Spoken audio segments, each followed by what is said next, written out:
Hello, this is Robert DeGraw from lawofonestudy.com, and today we're going to do card number 7, or Arcanum number 7, Great Way of the Mind, also known as the Chariot or Conqueror. And page 45 of the book, or if you downloaded the free PDF, it's PDF 41. It's page 41 in the PDF. The culmination of the action of the first 6 archetypes into a conquering of the mental processes, even possibly removing the veil. So this card represents the culmination of the action of the first 6 archetypes into a conquering of the mental processes, even possibly removing the veil. So this card 7 is very important. So we went through the first archetypes.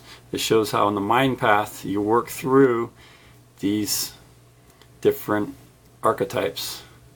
3, 4, 5, 6, 7. So 7 is the culmination of the previous 6. Very important. And as you do the body path and then the spirit path and combine those all together in 22, so you can gain a lot of insights later after you've studied all 21, 22 archetypes. You can study 7, 14, 21 and how it relates to 22, and you gain even more insights there. So we've come a long ways with the first 6, now with the 7. So, this real quickly before I forget, this is the card. You can print it from the PDF or photocopy it from the book and just glue it to some cardboard. So that way after when you study them later, you can lay them all out, and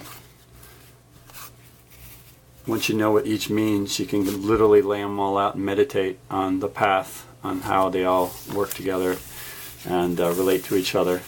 And you gain a lot of insights that way.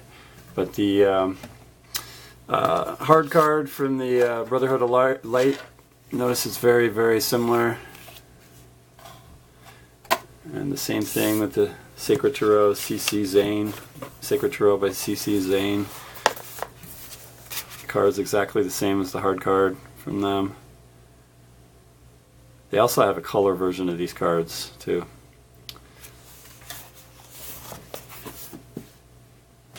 So let's go through our quick overview and give you a good overview of this. Notice 2 sphinxes at the bottom. The wings are down here, and then up here this is a veil that usually was over the eyes in the beginning, and then the shoulders and the body. But now notice, so read on page 204, PDF 182, the veil is thinner on the positive path. So on this positive path, the veil is thinner here, whereas the veil is thicker over here. So page 204, page 182 in the PDF, the veil is thicker on the negative path, it's thinner on the positive path. So in this card, because the veil has been taken off the face and off the body, read about in page 203, PDF 182, the veil is removed now.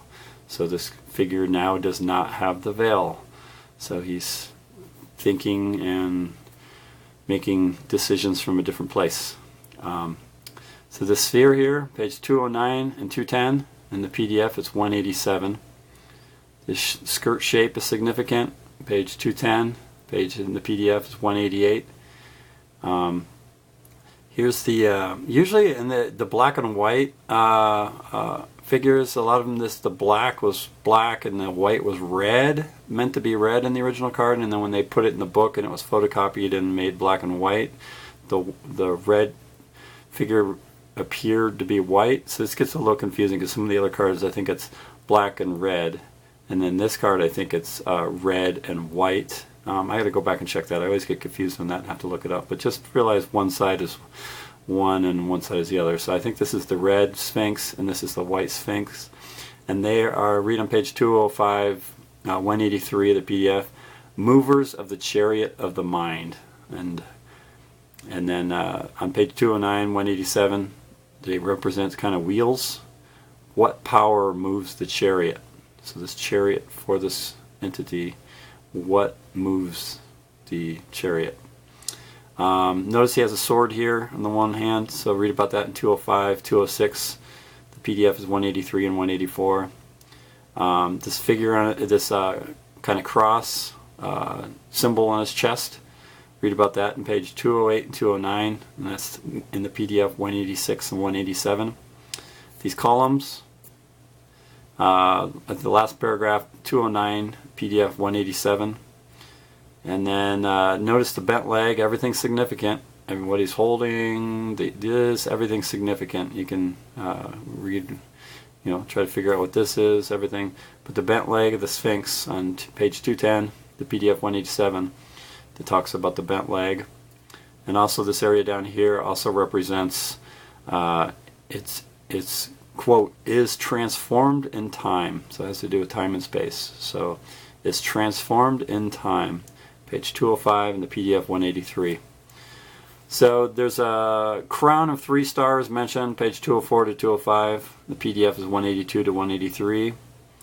And then again, go back and this page 45 and PDF 41. This is so important. This is the culmination of the action of the first 6 archetypes into a conquering of the mental processes, even possibly removing the veil, question mark. Also equals the path, the way, the great way of the mind. The great way of the mind. Shows the kingdom or fruits of appropriate travel through the mind, in that the mind continues to move as majestically through the material it conceives of as a chariot drawn by royal lions or steeds. Very important. Page 117, PDF 105, 106, read that. Page 158, PDF 139. Page 203, and the PDF is 182. It talks about the veil being removed in this card. 203 onwards, it goes on for quite a few pages. The PDF starts on page 181. And then the cross on the chest, again, is page 208 and 209. And in the PDF, it's 186 and 187. So this should really give you a very, now that, read all those and you should have a good idea what these first 7 archetypes are on the mind path, and how the mind changes going through these 7 archetypes, and how 7 is getting ready to go up to the choice. You can even start skipping ahead and see how that relates.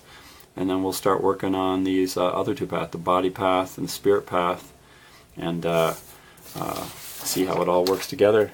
And again, these 3 paths, if you're new to this, go back and watch the other videos if you haven't. But the mind path, body, and spirit path, mind path, body path, spirit path, these 7 just repeat: matrix, potentiator, catalyst, experience, significator, transformation, great way. Those 7 just repeat 2 more times for the mind, body, spirit. And then you have the choice as archetype number 22. So it's not as confusing as it thinks. Just kind of break it into 7, and then it's a lot easier. And like I said, if you have some kind of cards or make your own, just print these out from the PDF and rubber cement them to some cardboard, and then you can literally meditate on these, lay them all out, see how they kind of relate to each other and everything, and start saying, okay, this means this, you're changing from this to this is changing this to this. And then later, once you know all the paths, you can see how it's like 7 and 14 and 21 relate to each other, 4, 11 and 18 and so forth, and it starts to make a lot of sense. So hopefully this helps you get past the initial frustration of learning what this sacred tarot means, but it was refined many times on many different planets, and it was given to this earth in this form for a certain reason. So it's good to at least learn that and then draw your interpretations from it, and any other newer card sets or anything.